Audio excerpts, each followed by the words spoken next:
हरे कृष्णा। सभी भक्तों का हार्दिक स्वागत है। हम लोग प्रभुपाद आश्रय का 7वां अध्याय कर रहे हैं, भक्तों के साथ व्यवहार और अभक्तों के साथ व्यवहार। अलग अलग कैटेगरी के ब्रह्मचारियों के साथ कैसा व्यवहार करना चाहिए, गृहस्थ भक्तों के साथ, सन्यासियों के साथ, अलग अलग जो वैष्णव दिखते हैं परंतु वैष्णव है नहीं, उनके साथ कैसा व्यवहार करना चाहिए, कैसे समझेंगे, ये सब हमने चर्चा किया। तो आज हम लोग पढ़ेंगे अभक्तों के साथ व्यवहार। ये आपके प्रभुपाद आश्रय के 7वें अध्याय में पेज नंबर 41 में है ये, और ये पोर्शन लिया गया है वैष्णव सदाचार पृष्ठ 55, मतलब पेज नंबर 55। वैष्णव सदाचार के पेज नंबर 55 से ये लिया गया है। बहुत प्रैक्टिकल है, प्रैक्टिकल वीक है, तो उसमें क्या है, इसमें हम लोग एक बार आज दोबारा से इसको पढ़ते हैं और चर्चा करते हैं।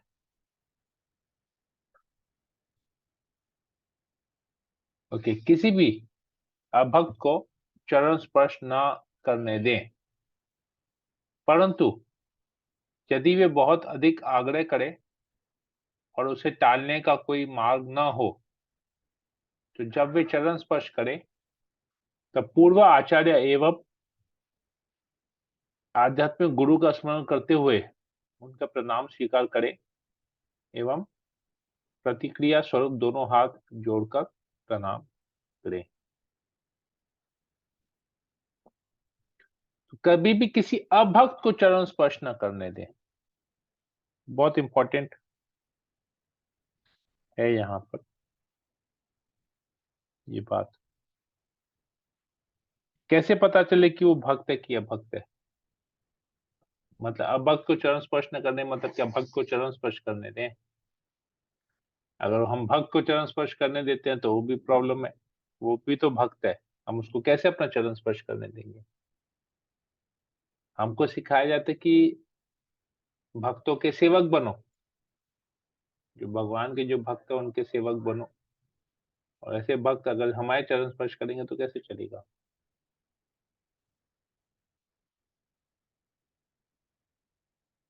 हम्म, कैसे चलेगा? क्या हो सकता है यहाँ पर? क्या लगता है क्या हो सकता है यहाँ पर? बहुत कंफ्यूजिंग है नहीं? हम्म, मेरा आवाज आ रहा है आप लोगों को? हाँ प्रभु आ रहा है। हाँ प्रभु जी आ रहा है आपका आवाज। तो जवाब कोई नहीं दे रहा है। क्या बोले आप?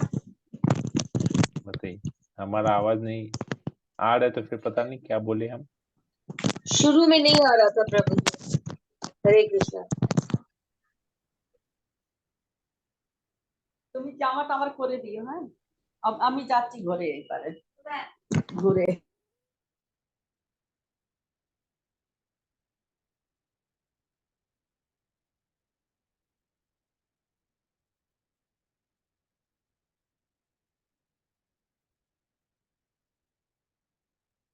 किसी भी अभक्त को चरण स्पर्श न करने दें, तो क्या भक्त को चरण स्पर्श करने देना चाहिए? नहीं, हम्म, नहीं देना चाहिए। क्यों नहीं देना चाहिए? क्योंकि भक्त इधर तो बता गया है अभक्त को चरण स्पर्श न करने दें। भक्तों को भी नहीं देना चाहिए प्रभु। हम लोग तो इस्कॉन में यही देखे कि चरण नहीं छूना है, कृष्ण का ही नहीं छूना, नहीं देखे तो नहीं है, छूना नहीं है तभी तो नहीं छूलाता है कोई। किसी को तो पैर छूना देखते ही नहीं प्रभु। और हम लोग जब बच्चे लोग का शादी हुआ, बहू लोग से भी पैर नहीं छुआ है प्रभु। पता नहीं है क्यों भक्तों को नहीं छूना। अब आप बताइए क्यों नहीं छुआना चाहिए?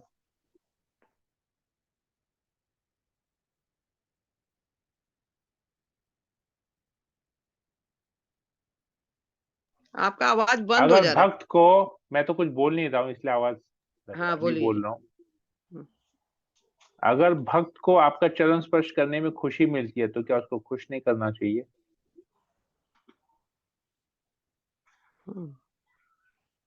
कोई ऐसा आया नहीं प्रभु अभी तक, कैसे बोले खुशी होगा कि नहीं होगा। अच्छा, हम तो कितना बार चरण धूली मांगते हैं आप लोगों को, आप लोग देते नहीं है। तो देते इसीलिए तो नहीं देते हैं ना, कि नहीं मतलब हम देना लायक है। नहीं है। नहीं। मतलब आप हमको खुश नहीं करना चाहते हैं, हमारी इच्छा पूरा नहीं करना चाहते। भक्त तो कृपा के सागर होते हैं, कृपा सिंधु होते हैं।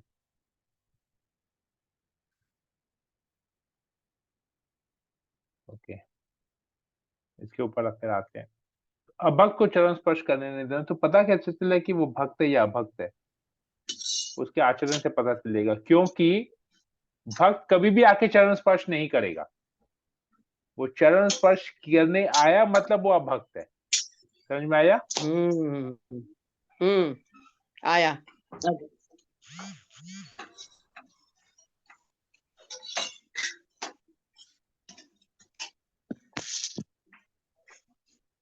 क्लियर हुआ? समझ में आया? हाँ, क्लियर हुआ प्रभु। हाँ। भक्त कभी अपना पैर छूने नहीं देगा, यही तो बात है। हमको तो भक्त पता कभी नहीं चला। पैर छूने नहीं देगा, नहीं, भक्त कभी भी दूसरे भक्त का पैर छूने भी नहीं आएगा, छूने भी नहीं आएगा, बिल्कुल। क्योंकि उसको ये रूल पता है कि मुझे चरण स्पर्श नहीं। हम दंडवत प्रणाम कर सकते हैं, परंतु चरण स्पर्श नहीं करना है। केवल अपने गुरु का, जो हमारे आध्यात्मिक गुरु हैं, दीक्षा गुरु हैं, उनका चरण स्पर्श कर सकते हैं, वो भी उनसे इजाजत लेके, नहीं तो नहीं। ये भी अगर अपने दीक्षा गुरु का चरण स्पर्श करेंगे तो उनसे इजाजत लेके या उनके सेवक से इजाजत लेके उनका चरण स्पर्श कर सकते हैं, नहीं तो नहीं करते। तो अगर वो चरण स्पर्श करने आया मतलब वो अभक्त है और उसको नहीं करने देना चाहिए। क्यों नहीं करने देना चाहिए? प्रश्न आता है, क्यों नहीं करने देना चाहिए?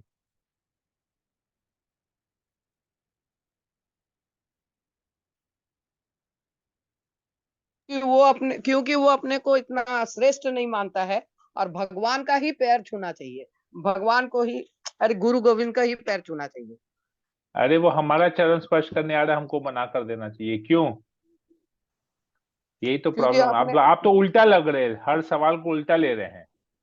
नहीं, भक्त को अपने आप को भक्त महान नहीं समझना चाहिए मेरे हिसाब से। हरे कृष्णा प्रभु जी, दंडवत प्रणाम। हम ट्राई कर रहे थोड़ा कि क्योंकि उसका पाप शायद हमको लग जाएगा क्या, ये होगा यस क्या? जी, अगर हम उसको चरण स्पर्श करने देंगे तो हम उसका पाप ले रहे हैं। वो हमारी कृपा ले रहे हैं, परंतु हम साथ ही साथ उसकी पाप भी ले रहे हैं। इसीलिए उसका चरण स्पर्श नहीं करने देना चाहिए, क्योंकि हम में ये कैपेसिटी नहीं है कि हम किसी को पाप ले सके। हम उस लेवल पे नहीं है, उस स्तर पे नहीं है। इसलिए गुरु अपने चरण स्पर्श करने का अनुमति देते हैं और कोई नहीं देता है, जो दीक्षा गुरु है। तो अगर कोई ऐसा करता भी है तो तुरंत वो जो उसने जो हमको सम्मान दिया है चरण स्पर्श करके, वो तुरंत गुरु को दे देना चाहिए, परंपरा को दे देना चाहिए, भगवान को दे देना चाहिए। उदाहरण तौर पे मैं बताता हूं कि मेरे बिल्डिंग में, मैं अपना एग्जाम्पल देता हूं और किसी का नहीं देता। हमारे बिल्डिंग में, मेरे नीचे वाले फ्लैट में मेरे कजिन रहते हैं। कजिन मतलब मेरे कजिन, सबसे बड़ा कजिन भाई। हम लोग 6 भाई, 3 कजिन है और 3 हम लोग इधर सगे हैं। तो वो सबसे बड़ा है हमारे कजिन में, और मैं सबसे छोटा हूँ इधर। मतलब हम लोग 6 भाइयों में वो सबसे बड़े, मैं सबसे छोटा। तो उनका बेटा हमारे नीचे वाले फ्लैट में रहता है, बेटा बहू हमारे नीचे वाले फ्लैट में रहता है।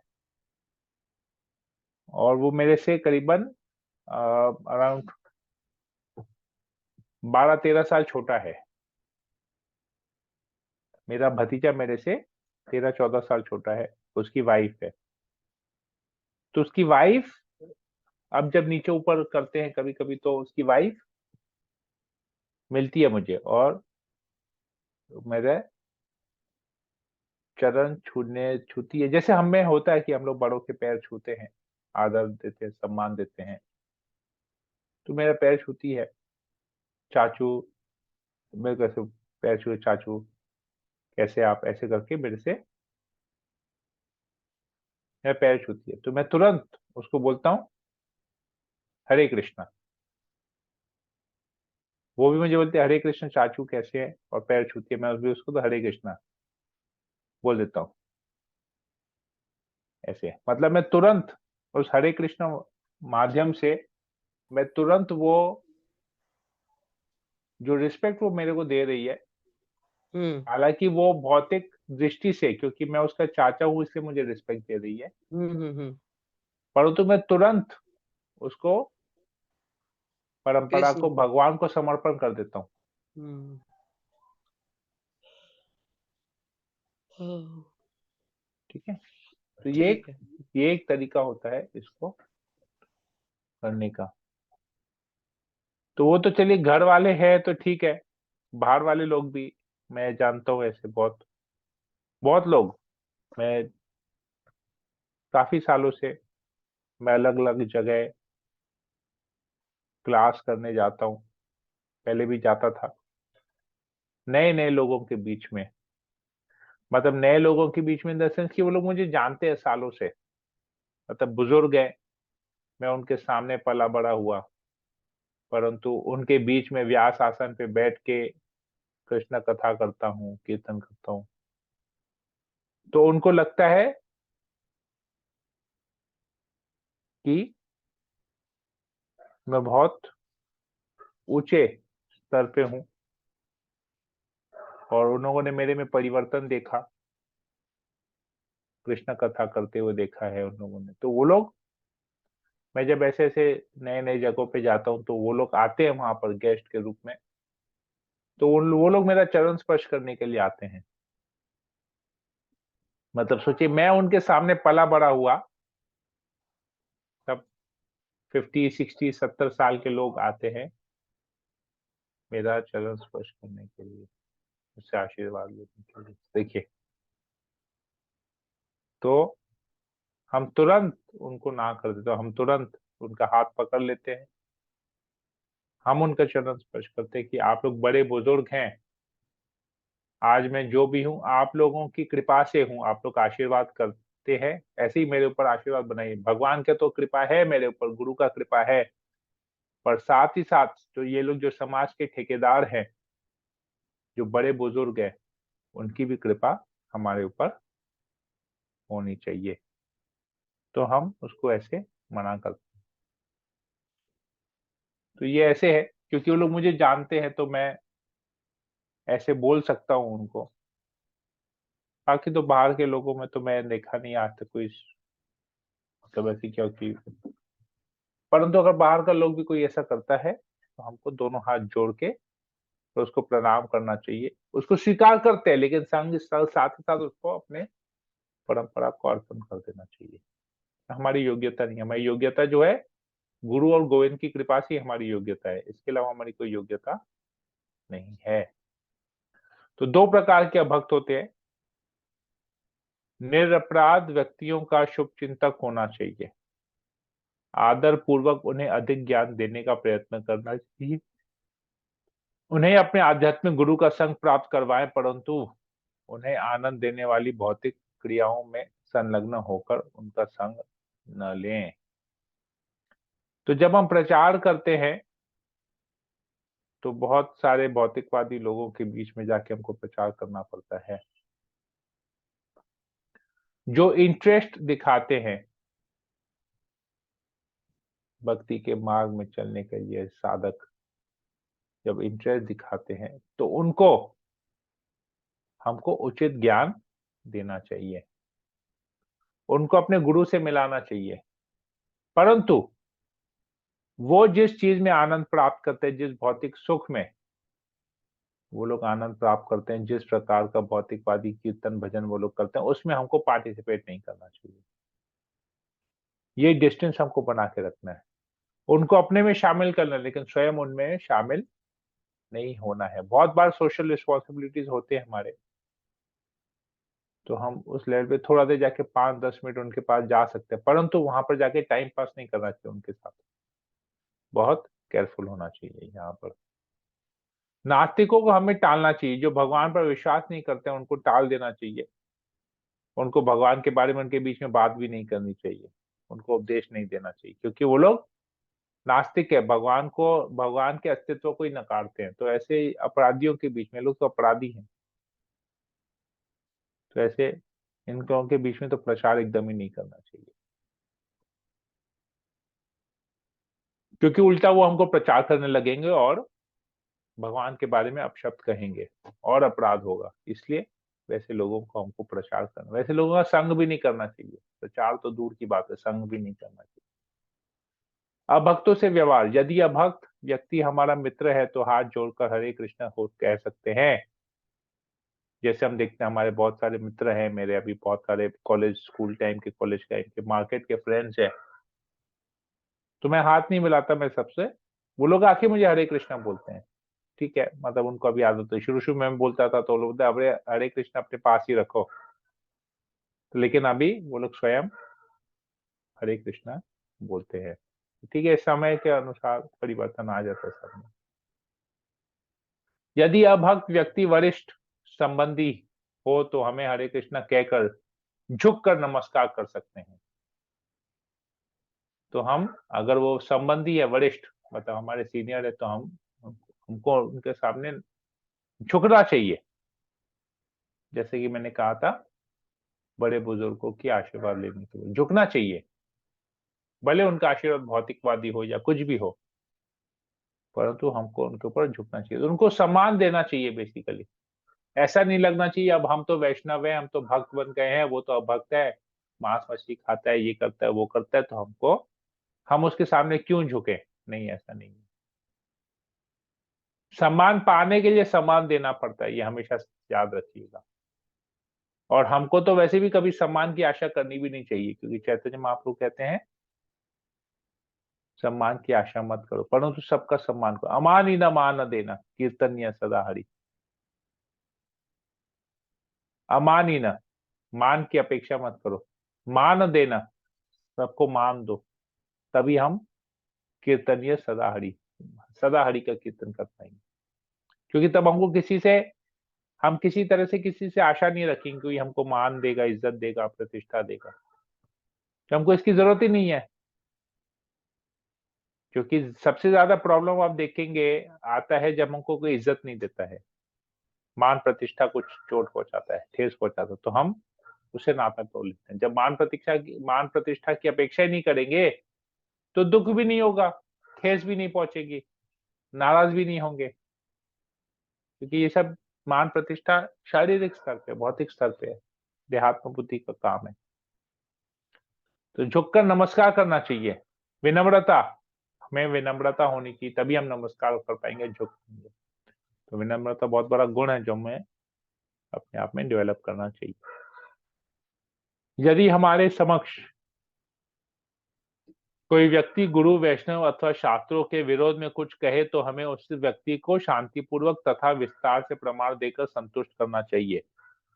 ये तभी होगा जब हमारे पास उचित ज्ञान है, नहीं तो तर्क में हो जाएगा और कुछ ऐसा प्रश्न पूछेगा जिसका हम उत्तर नहीं दे पाएंगे, तो वो अपने आप को बड़ा समझेगा और इधर भगवान, व्यक्ति, शास्त्र, गुरु के प्रति वो कहेगा। नहीं पता तो चुपचाप वहां से हाथ जोड़कर निकलना चाहिए, स्थान छोड़कर चले जाना चाहिए, टॉपिक को छेड़ना ही नहीं चाहिए। मतलब इस प्रकार की अपराध पूर्वक बातें सुनना, अगर हम ऐसा सुनेंगे भी तो हमारे आध्यात्मिक प्रगति में बहुत बड़ी बाधा आएगी। ये बहुत जरूरी है यहाँ पर।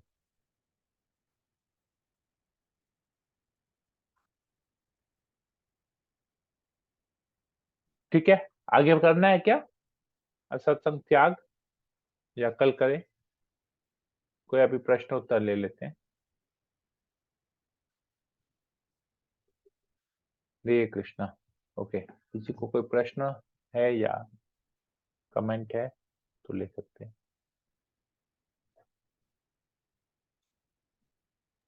हरे कृष्णा प्रभु जी, दंडवत प्रणाम। हरे कृष्णा। बोल रहे एक बार आपको मैं कॉल की थी, याद है रात को 10 साढ़े 10 बजे जो मैं एक जन के घर गई थी, मेरा इतना टेंशन दे दिया था वो लोग भगवान के बारे में उल्टा पलटा बोल के। बहुत 1 साल पहले का बात है प्रभु। मेरे को कैसा रोना आ रहा था, बेचैनी हो रहा था। आपने यही वाला समझाया था, दूर रहना आप भक्तों के पास, ये प्रभु बात का यही है। मेरे को आज पूरा आंसर डिटेल में मिला। मेरा 2-3 दिन तक जैसे कि पूरा भक्ति, मतलब एक माला भी जप नहीं हुआ था। बहुत टेंशन, कैसे वो लोग भगवान के बारे में उल्टा पलटा बोल दिए थे। जब वही मतलब भक्ति में बाधा आ जाता है कोई अभक्त लोगों का संग करने से, ये तो एकदम कंफर्म है। फिर हम छोड़ दिए, कहीं जाते ही नहीं है प्रभु। नहीं, जाना छोड़ना नहीं चाहिए, जाना चाहिए, परंतु इन सब विषय में बात नहीं करना नहीं, चाहिए। मैंने उस समय भी बात नहीं किया था प्रभु। वो लोग देख के ना जैसे लगता है ना कि मतलब क्या बोले, मतलब 4 जन अगर अलग है और मैं उसमें चली गई, बस उसमें वो लोग आपको वो टारगेट करके बोलेंगे ही बोलेंगे। मैं तो कुछ भी नहीं बोल रही थी, वो लोग बोले ही जा रहे थे, बोले ही जा रहे थे। बोलने दीजिए, भाई कुछ तो डिस्टर्ब हो लोग गया था कहेंगे, माइंड, लोगों का काम है काम कहना, है तो इसलिए हो गया। हम जाना। वेरी तो सही सिंपल, बात है। Very simple. इसलिए कहते हैं ना, सहिष्णुता, सहिष्णुता बहुत बड़ा गुण होना चाहिए हमें। टॉलरेंस, टॉलरेंस, टॉलरेट करने का बहुत बड़ा गुण होना चाहिए। केवल सुनते रहो, सुनते रहो, सुनते रहो, सुनते रहो, सुनते रहो, सुनते रहो, तो बस कुछ रिएक्ट नहीं शब्द भी करना सुन चाहिए। लेंगे प्रभु, भगवान के बारे में आप शब्द सुन सकते हैं, नहीं सुन अरे, सकते। उन लोगों का अक्ल नहीं है तो हम क्या कर सकते हैं? वही। क्या कर सकते हैं? हमारे पास क्या ऑप्शन है? अभी अगर हम उनको त्याग देंगे, हम्म। हम उनको नहीं, त्यागी त्याग नहीं है, देंगे, जाते नहीं है। अब हम, अरे नहीं जाना मतलब त्याग दिए ना, हाँ। नहीं जाना तो एक तरह से त्याग दिए ना वही, उनको। तब जब उनको सही है। त्याग दिए, हम उनके पास नहीं जा रहे, उनको त्याग दिए, तो कभी समय मिलेगा प्रचार करने का, हम कैसे करेंगे उनको फिर? ऐसे लोगों को प्रचार करने के बारे में सोच के ही डर लगता है प्रभु, कैसे प्रचार करेंगे। क्यों? हमको आप थोड़ी ही ना बताइए। प्रचार करना है, हमको तो तो हमको तो भगवान की कृपा उनको देनी है। अगर जिस दिन हम सोच कैसे लें कि देंगे? हम भक्त बना रहे हैं, या तो हमारे कैसे प्रचार से वो कैसे भक्त देंगे कृपा? बनेगा, तब तो हो गया, तब तो कोई हो गया, हम भक्त बना तो, लिए फिर। तो फिर कैसे कृपा होगा ऐसे लोगों से? तो ऐसे लोगों से रिश्ता ही क्यों तोड़ना? रिश्ता बना के रखते हैं ना। जब जरूरत होगा, आज अगर हम उसको फोन करेंगे, हम्म। तो किसी ना किसी बहाने तो हरे कृष्णा निकलेगा उनके मुंह से, और कुछ नहीं निकले, हरे कृष्णा तो जरूर निकलेगा। नहीं निकलेगा संकेत प्रभु। नामाभास में भी निकले, छेड़छाड़ी में भी निकले, तो भी क्या दिक्कत है? कुछ कुछ लोग बहुत ही घटिया लोग होते हैं प्रभु, उन लोग एक के बार नहीं निकलता है। मैं एक उदाहरण देता हूँ, बोलिए। अब ये उससे आपको समझ में आएगा मैं क्या बोलना चाहता हूँ। हम्म। सार्वभौम प्रभु अपने एक लेक्चर में बता रहे थे, कह रहे थे कि एक औरत थी, वो, उसका बेटा ना नास्तिक था, हमेशा कुछ ना कुछ बोलते रहता था भगवान के, कि माँ धार्मिक थी, तो उसका बेटा नास्तिक था, हमेशा कुछ ना कुछ अपशब्द ये वो सब बोलते रहता था। तो एक बार उनके घर में एक संत आए, तो उन्होंने उस माता जी ने उस संत को अपने पुत्र के बारे में बताया और संत से उपाय मांगा।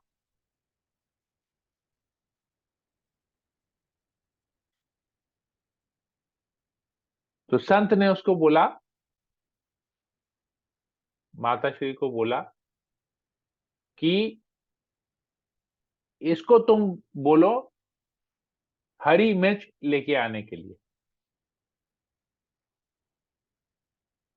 उसको तुम कोई काम मत दो करने के लिए, उसको केवल एक ही काम दो, बोलो हरी मिर्च लेके आने के लिए, और बोलो उसको, बोलो दुकानदार को जाके बोलेगा हरी मिर्च देने के लिए। तो वो फिर वैसा किया और उसको बोला भी हरी मिर्च, मतलब वो लेके आ रहा था ऐसे। फिर कुछ समय बाद साधु आया वापस से उनके यहाँ पर, कुछ समय बाद तो वापस से पूछा, तो बोला क्या हुआ, तो बोला अभी बेटे के चरित्र में थोड़ा सा ठीक स्वभाव, अभी क्योंकि मैं उसको ज्यादा कुछ बोलती नहीं हूँ, तो वो भी कुछ नहीं बोलता है, मैं जो काम बोलती हूँ करके आता है, कुछ नहीं बोलता अभी। तो फिर उसे मिलाती है संत से अपने पुत्र को, तो उसने, वो संत उसको एक ही बात बोलता है, बोला कुछ भी हो जाए तुम्हारे जीवन में, कभी भी कोई तुमको कुछ भी बोले कि मैं तुमको कुछ भी दे दूं, बदले में मुझे हरी दे देना, तुम देना मत।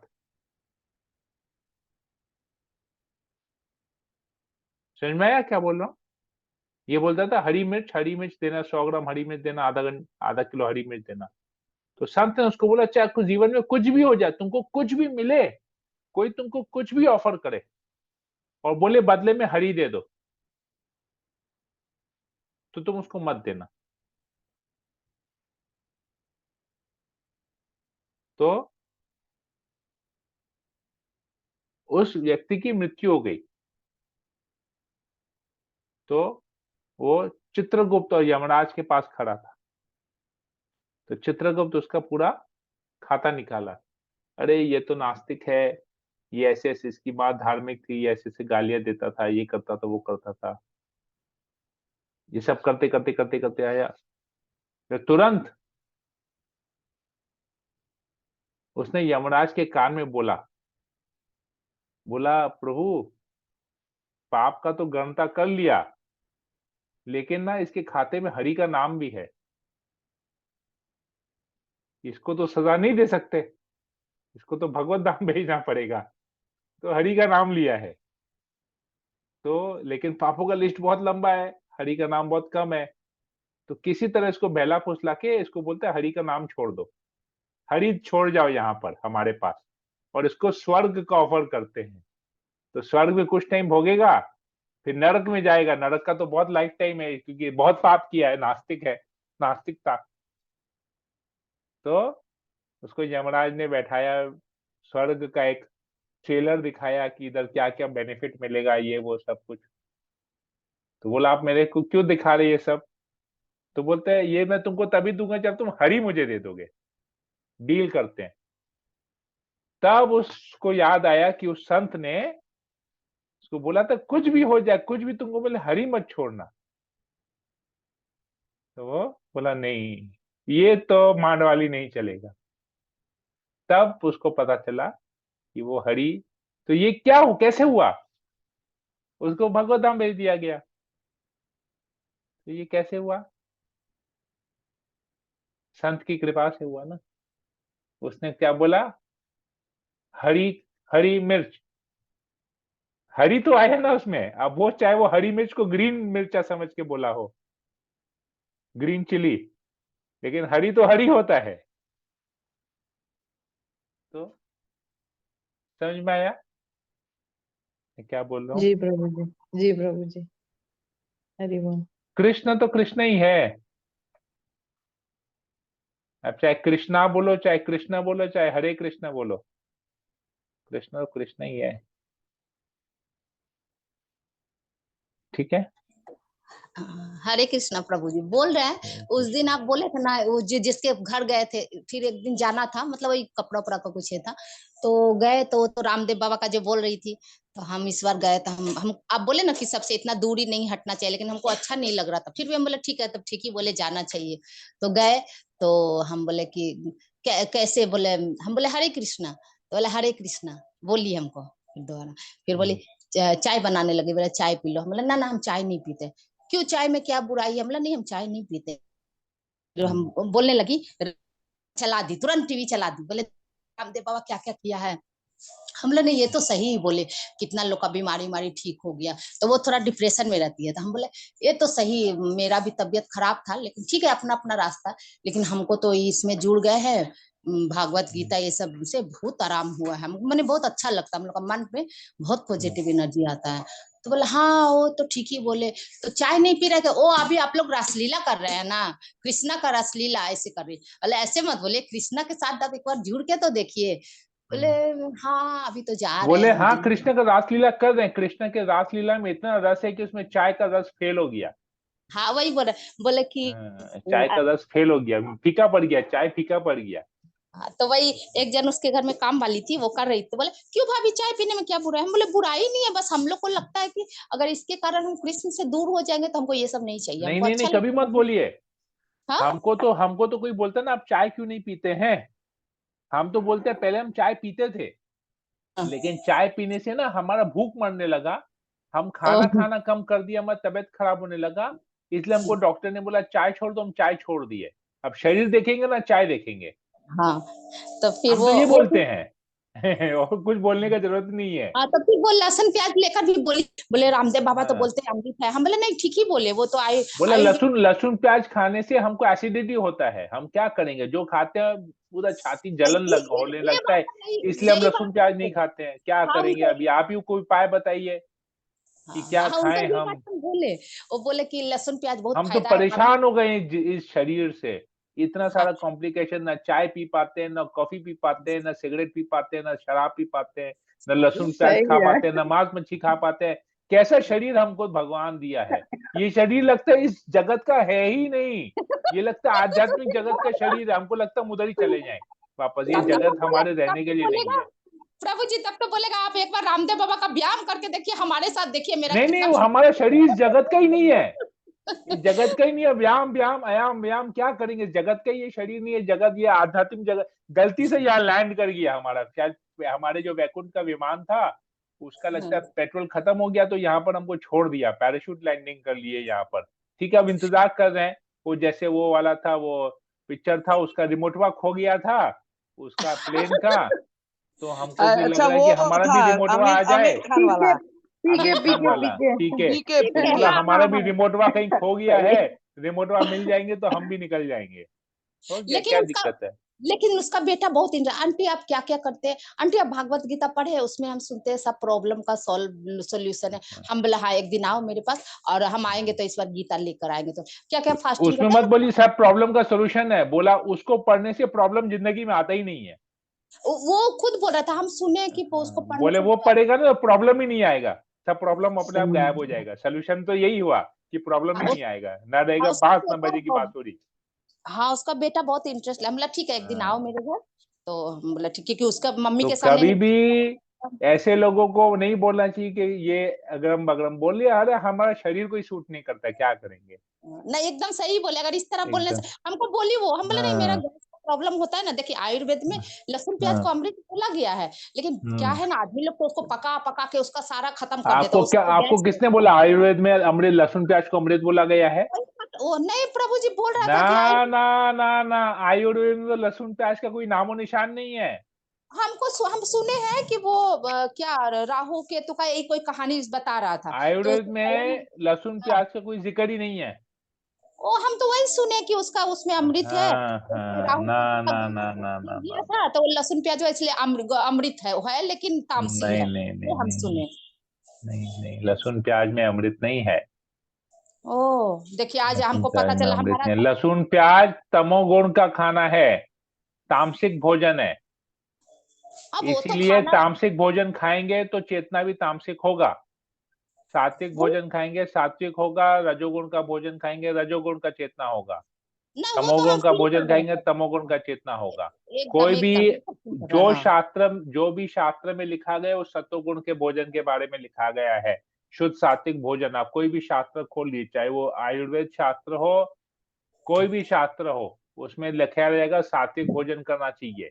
और कोई भी अगर तर्क करे, बोलिए लहसुन प्याज तामसिक भोजन है, आप खोज के देख लीजिए, आप गूगल में सर्च कर लीजिए, गूगल शास्त्र का प्रमाण देके आपको बता देगा हाँ कि मैंने लहसुन और प्याज तामसिक है, बहुत हाँ मैंने सिंपल। अभी अभी गूगल सर्च किया, प्रभु है तामसिक। हम्म लिखा है गार्लिक, गूगल में। क्योंकि शास्त्र में वेजिटेरियन नॉन वेजिटेरियन फूड के बारे में नहीं है। शास्त्र कहता है सतोगुण का खाना, रजोगुण का खाना, तमोगुण का खाना। सतोगुण में क्या कार्य होना चाहिए, रजोगुण का कार्य क्या है, तमोगुण का कार्य क्या है। सतोगुण में लोग कैसे जीते हैं, रजोगुण वाले लोग कैसे जीते हैं, तमोगुण वाले लोग कैसे जीते हैं। सतोगुण के लोगों की चेतना क्या होती है, रजोगुण के लोगों की चेतना क्या होती है, तमोगुण के लोगों की चेतना क्या होती है। सतोगुण वाले लोग किसकी पूजा करते हैं, रजोगुण वाले लोग किसकी पूजा करते हैं, तमोगुण वाले लोग किसकी पूजा करते हैं। ये सब कुछ दिया गया है, सब कुछ केवल इस 3 कैटेगरी में डिवाइड किया गया है, सतोगुण, रजोगुण, तमोगुण। इसके अलावा चौथा कोई कैटेगरी नहीं है। ये वेज नॉन वेज दारू ये वही सब बात का चीज है। पहले है सतोगुण, रजोगुण, तमोगुण। इस 3 गुण के बाहर कुछ नहीं है, सब कुछ इस 3 गुण के अंदर है। तो कोई भी कुछ भी बोले हमको क्या, हमसे क्या पूछ रहे हैं। आप गूगल खोल के देखिए ना, गूगल में देखिए क्या लिखा है, तमोगुण ये लहसुन प्याज के बारे में क्या लिखा है, सतोगुण का खाना है, रजोगुण का कि तमोगुण का है। चाय में निकोटीन होता है, चाय में निकोटीन होता है। निकोटीन एक प्रकार का ड्रग है, नशीला पदार्थ है, और नशीला पदार्थ तमोगुण में आता है। कॉफी में जो कैफीन होता है वो भी एक नशीला पदार्थ है। जैसे सिगरेट में निकोटीन होता है और वो नशा करता है, वैसे चाय में भी निकोटीन होता है। कॉफी में कैफीन होता है, वो कैफीन बीन्स होता है, वो उससे ड्रग बनता है। ड्रग ड्रग जो है दवाइयों में भी यूज होता है। तो जो बीमार नहीं है वो दवाई खाएगा क्या। तो हम बीमार नहीं है तो हम चाय कॉफी क्यों पियेंगे। लोग सर का दर्द ठीक करने के लिए कॉफी पीते हैं, क्योंकि उसमें ड्रग है। सर का दर्द एक तरह की बीमारी है, तो वो बीमारी को असर करता है, उसको हटाता है सर के दर्द को। पर हम जब बीमार है ही नहीं तो हम जबरदस्ती दवाई क्यों ले। हम कॉफी चाय क्यों पिए जब हम बीमार है ही नहीं। तो हम क्यों ड्रग का सहारा लें। समझ में आया। तो इतना लोगों को बोलना नहीं है, उन लोगों को समझ में नहीं आएगा। वो बोलिए कि हम नहीं खा, हमारे शरीर को सूट नहीं करता है। ज्यादा बोलेंगे गूगल में देख लिए तमोगुण का है ये, इसलिए हमारे शरीर को सूट नहीं करता है। बात खत्म हो गया। ये अगर और प्रभु अगर जी। अगर ऐसा अगर आपकी इच्छा है कि हम हाँ, चाय पिए, एक काम कीजिए, हमने एक पर्टिकुलर चाय का ब्रांड हम पीते हैं, उसका दाम ना 18,000 रुपया किलो है। तो आप एक बार हमको वो चाय मंगवा के दे दीजिए ना, हम वही पियेंगे। और हर महीना आप हमको 2 किलो भिजवा दिया कीजिए, हम पी लेंगे। तो बात प्रॉब्लम खत्म है हो तो ये गया। आएंगे तो अच्छा प्रभु जी का बेटी है तो वो जहाँ पैसा का बात होता है ना सब चुप हो जाते हैं। ये मैं बड़ा है, हम तो सीधा बोल देते हैं। हमने हमारे बीच में ऐसा हुआ था, कुछ एक आया था हमको बोला था कि यार तुम तो जो है दारू पार्टी नहीं देगा, तो तुम तो हरे कृष्णा वाला हो गया है, तो क्या खिला पिला सकता है। हम बोला हमारा छोड़िए, हम आपको क्या खिला पिला सकते हैं, आप हमको बताइए कि आप हमको क्या खिला पिला सकते हैं, आपका क्या कैपेसिटी है हमको खिलाने पिलाने का, हम वो देखना चाहते हैं। हम तो गरीब हैं, हमारा तो बात ही छोड़ दीजिए। हमारे पास तो न धन है न दौलत है, इसलिए तो सब छोड़ दिए फालतू का खर्चा। आपके पास तो बहुत धन है। आप हमको बताइए कि आप हमको क्या खिलाने पिलाने का कैपेसिटी रख सकते हैं। तो कुछ भी बोले, हम बोले एक काम कीजिए, हमको स्वर्ग से इंद्र जो सोमरस पीते हैं उसका पान करवाइए हमको, देखें आप क्या हमको खिला पिलाने का कैपेसिटी रखते हैं। Very simple. सबका हवा वहीं पर ढीला हो जाएगा ये सब चीज सुन के। हम तो बोलते हैं लोगों को, हम तो बोलते हैं हमको महाप्रसाद खिलाइए, चलिए और कुछ नहीं, पुरी का जगन्नाथ जी का महाप्रसाद खिला के दिखाइए, हम मान जाएंगे यहाँ बैठे बैठे। अच्छा वेरी सिंपल, मेरी बहुत दी सरल है। कितना बार प्रणाम आएगी प्रणाम करेगी जाएगी तो बोलेगी वो बहू ये वो तो क्या प्रणाम आपका करे। आवाज कट गया माता जी। अरे कि हाँ बोल रहे हैं प्रभु जी मेरी दी का बेटी 10 तो प्रणाम करेगी जाएगी तब प्रणाम करेगी तो हम उस स्थिति में मैं प्रणाम तो हरे कृष्णा बोलिए, प्रणाम को स्वीकार करना है, स्वीकार कीजिए। परंपरा को, प्रभुपाद को, भगवान के चरणों में प्रणाम को अर्पण कर दीजिए, हो गया, अंदर मन खत्म में हो बोल गया। देंगे और हरे हरे मुंह से बोलिए हरे कृष्णा, मन में क्यों बोलेंगे हरे कृष्णा, मुंह से बोलिए हरे कृष्णा। तो हम लोग को तो ऐसा आदत है, हाँ खुश रहो ये बोलते हैं, हमको शर्म लगता है कि हाँ, हम भगवान आपको खुश रखे, कृष्णा आपको खुश रखे, हो गया, बात खत्म हो गया। हाँ। क्या है कृष्ण का नाम लेने में शर्म क्या? कृष्णा आपको खुश रखे। जैसे कि हम हरे कृष्णा प्रभु जी, जैसे कि हमको भी छूना पड़ता है सबका पैर वैर, तो नहीं छूना चाहिए बड़ों का, जैसे छूना चाहिए, क्यों नहीं छूना चाहिए? तो हरे छूना कृष्णा चाहिए। बोल आप के लोग हम कृपा पैर कीजिए, छूते हरे हैं। कृष्णा, आप लोग कृपा कीजिए, हमको भक्ति मिले, कृष्ण का प्रेम मिले, कृष्ण की भक्ति मिले। हाँ, मैं और हरे कृष्णा बोल के आप लोग पैर आशीर्वाद छूती हूँ कीजिए, मतलब। क्या दिक्कत हाँ है? वही, हाँ वही, ठीक हम है तो प्रभु। बड़े बुजुर्गों के बीच में जाके जब कथा करते हैं, आसन पे हाँ। बैठ के जब हम कथा करते हैं, तो हम बोलते हैं, हम सबके आशीर्वाद की याचना करते हैं। हम बोलते हैं आप लोग आशीर्वाद कीजिए, आप लोग बड़े बुजुर्ग हैं, आप लोग हाँ, आशीर्वाद कीजिए कि मेरे मुंह से जो निकले वो कृष्ण कथा ही निकले और कुछ नहीं निकले। ठीक है। हम तो उनसे आशीर्वाद मांगते हैं सबसे, क्या दिक्कत है आशीर्वाद मांगने में? हाँ ये बहुत अच्छा बोले प्रभु जी, उसको भी खुशी होगा कि हाँ गोविंद आपको खुश रखे, ऐसे बोल सकते हैं तो। क्यों नहीं? वही तो, क्योंकि हमको गोविंद लग। आपको खुश रखे, आपने गोविंद को दे दिया पूरा, और गोविंद से कृपा कर ली, गोविंद से कृपा अच्छा याचना कर ली, बात खत्म हो अच्छा गई। अच्छा अच्छा। वही हमको हम तो लगता हम तो हम तो एक बीच में खाली हम गोविंद के हाथ की, क्या उसको बोलते हैं, बांसुरी बन गए, हो गया, इंस्ट्रूमेंट। ठीक है ना? बहुत ऐसा बहुत प्रणाम बहुत लेना सरल पड़ता है, अब देना पड़ता बहुत है अभी। सरल है, बहुत सरल है, सब हाँ गोविंद को अर्पण कर दीजिए, सब कुछ भगवान ठीक को है अर्पण ठीक है, कर बहुत अच्छा बताए प्रभु जी। बहुत हमको टेंशन होता था कि हम दीजिए। खुश रहने, हम हमारा क्या अधिकार है बोलने का, बताइए, हम तो यही सोचते थे क्या करें हम। गोविंद को तो गोविंद का नाम लेने का तो अधिकार है ना, और किसी चीज का अधिकार नहीं है हाँ तो क्या हुआ? तो गोविंद का नाम, गोविंद को जोड़ दीजिए। भक्ति तो इसी को ही कहते हैं ना, हर चीज में भगवान को जोड़ना, बहुत उसी अच्छा को तो बहुत भक्ति कहते हैं। अच्छा। हाँ, जी प्रभु जी। हरे कृष्णा। ओके, और किसी को कुछ पूछना है? इंदिरा जैन माता जी, कोमल, राजू प्रभु, आज मुकेश राजू शाह प्रभु। प्रभु नहीं आए हैं आज, हाँ मुकेश शाह प्रभु नहीं आए हैं। ओके, वो घूम ठीक है। प्रभु।